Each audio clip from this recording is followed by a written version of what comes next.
Cinema అయిన మహాన్ నేను మిస్టర్ బిన్ మాట సూటిగా ఉంటుంది, మ్యాటర్ క్లియర్ గా ఉంటుంది. రివ్యూలోకి వెళదాం. జెండాపై కపిరాజుని పెట్టేసుకుని సాలిడ్ బాక్స్ ఆఫీస్ దండయాత్ర చేస్తున్నాడు న్యాచురల్ స్టార్ నాని. సంవత్సరానికి 3 సినిమాలు తగ్గకూడదు అనే లెక్కలో ఉన్నాడు. 2017 సంవత్సరంలో బాక్స్ ఆఫీస్ కి నేను లోకల్ అని చెప్పడానికి నేను లోకల్ సినిమాతో ఈ వారం థియేటర్లకు వచ్చాడు. ఇంతకు మునుపు కంటే ఈ సినిమాలో నాని కొంచెం మాస్ గా కనపడుతున్నాడు. మరి ఈ నేను లోకల్ సినిమాతో నాని తెలుగు ఆడియన్స్ కోసం ఎలాంటి ఎంటర్టైన్మెంట్ ని ప్లాన్ చేశాడో మన సమీక్ష లో చూద్దాం. సినిమా కథ విషయానికి వస్తే, బాబు మహా యాటిట్యూడ్ మనోడికి. ఎంత యాటిట్యూడ్ అంటే తెలుగు మాస్ హీరో అనిపించుకోవాలంటే ఎలాంటి యాటిట్యూడ్ ఉండాలో అలాంటిదన్నమాట. ఆ పైన లోకల్ బాయ్, మనసు పెట్టి తలుచుకోవాలి, ఏదైనా సాధించేస్తాడు. పెద్ద పెద్ద వాటిని తలుచుకుని అర్థం కాని వాటిని సాధించేస్తే ఏముంటది బోడీ అని ఓ అమ్మాయిని ఫిక్స్ చేసుకుంటాడు. కుందన బొమ్మలా ఉన్న అందమైన అమ్మాయిని ప్రేమలో పడేసి పెళ్లి చేసుకోవడం అనేది కూడా చిన్న విషయం కాదు కదా. పాటలు పాడాలి, ఫైట్లు చేయాలి, ఛాలెంజ్లు విసరాలి, కామెడీ చేయాలి, రచ్చ బోడంతా చేయాలి. వాటన్నింటినీ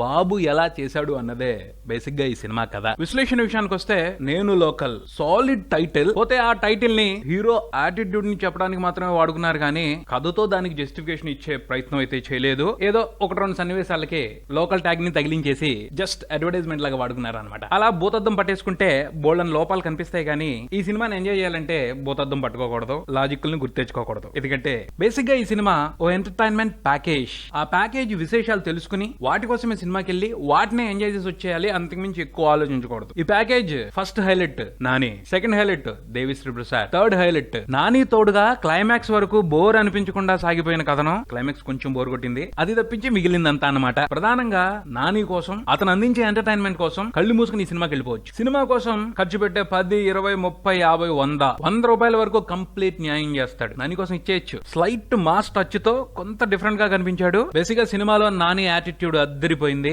ఆ యాటిట్యూడ్ తో రిఫ్రెషింగ్ స్టైల్ ని చూపెట్టాడు. ఇది నాని స్టైల్ రా అని అందరూ అనుకునేట్టు చేశాడు. రెగ్యులర్ నాని కాదు, కొంత చేంజ్ అయిన నాని కనిపిస్తాడు. ఆన్ స్క్రీన్ మీద నాని కనిపిస్తున్నంత సేపు ఎంటర్టైన్మెంట్ మంచి స్వింగ్ లోనే ఉంటది, ఎంజాయ్ చేసేయచ్చు. పాటలు, డాన్సులు, డైలాగులు ఒకటి కాదు, ప్రతి విషయంలోనూ తన మార్క్ ని చూపెట్టే ఛాన్స్ తీసుకున్నాడు. సక్సెస్ అయ్యాడు కూడాను. ఈ సినిమాకి మరో హైలైట్ దేవిశ్రీ ప్రసాద్ అందించిన పాటలు, బ్యాక్గ్రౌండ్ స్కోరు. నాని జోరికి దేవిశ్రీ ప్రసాద్ హోరు తోడయ్యే ఈ సినిమా ఓ మంచి ఎంటర్టైన్మెంట్ ప్యాకేజ్ అయింది. కథాగమనంలో నేరేషన్ ఫ్లాట్ అవుతుంది అనే అనుమానం వచ్చిన ప్రతిసారి ఓ పాట వచ్చి సినిమాని పైకి లేపేస్తా ఉంది. అలా సినిమాలో ఉన్న 5 పాటలు కూడా బ్రహ్మాండమైన సపోర్ట్ ఇచ్చాయి. బోర్ అనిపించకుండా చేసే సినిమాని. ధోని ఫామ్ లో ఉన్నప్పుడు ఎలాంటి బాల్ వేసినా 6 అన్నట్టు నాని కూడా చాలా నార్మల్ సన్నివేశాలని సూపర్ హిట్ సన్నివేశాలుగా మార్చేశాడు ఈ సినిమాలో. డైలాగులు కొన్ని చోట్ల బాగా పడ్డాయి. తన ఈస్తో నాని వాటిని సూపర్ గా ఎలివేట్ చేశాడు.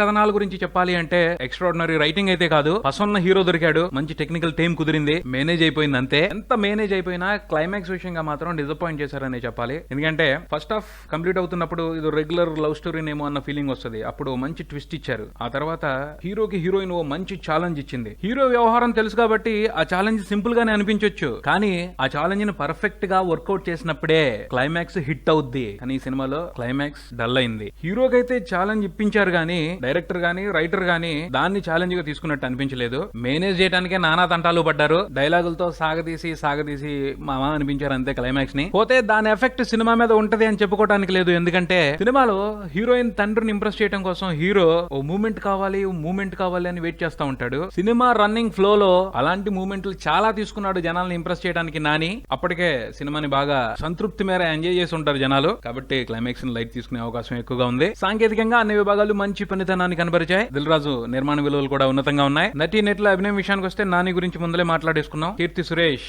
చూడముచ్చటగా ఉంది స్క్రీన్ మీద.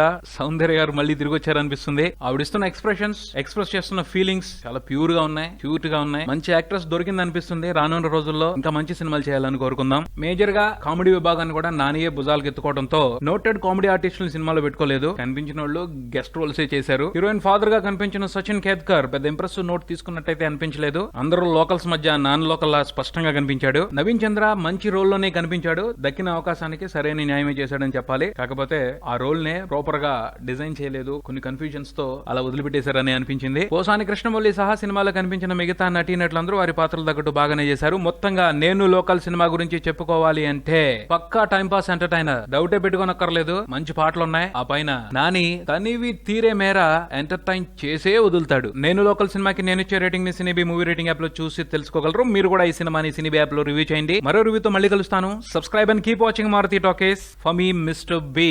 Thank you.